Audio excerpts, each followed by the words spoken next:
Pontevedra pecha filas en contra da A57. Partido Popular, BNG e PSOE aprobaron hoxe por unanimidade instar o Goberno do Estado a que non siga adiante coas fases pendentes do proxecto. Hoy, 17 de noviembre del 2025, el Pleno de Pontevedra certifica la defunción de la A57. Muchas gracias. Estou convencido absolutamente que, polo menos en moitos anos, en décadas, o perigo está liberado, co cual, pois, bueno, para a xente que se podía estar afectada, pois creo que é unha moi boa noticia.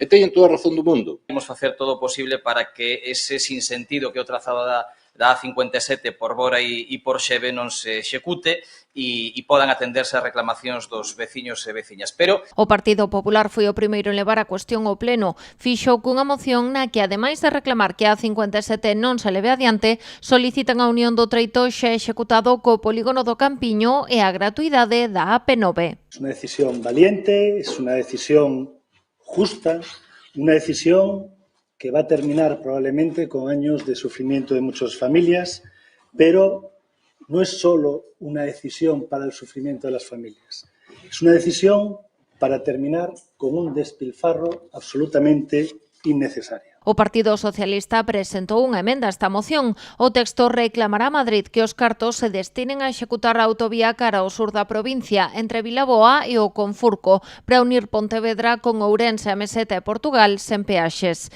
Iván Puentes recordou que o trazado da A57 foi deseñado por un goberno de Mariano Rajoy. As leccións de valentía están moi ben, pero un demostra que é valente cando llo pide ao seu partido. E cando dentro do seu partido, en contra do criterio do seu goberno, traballa para defender os intereses dos veciños e veciñas de Pontevedra. E iso é o que o Partido Socialista está facendo. A última emenda á moción levou a asinatura do BNG, que propón solicitar á Xunta a mellora do trazado e o aumento da capacidade da estrada autonómica PO 224 entre Pontebora e San Antoniño, no concello de Barro, mellorando a mobilidade entre o norte e o leste de Pontevedra. Con todos estes 26 anos ou 27 de dar voltas, pois quedou sin facer nada, pois que se faga, creo que sería unha mellora necesaria. Non pretende ser unha circunvalación ni nada deso, non pretende ser en absoluto, senón ser, digamos, unha mellora que quedou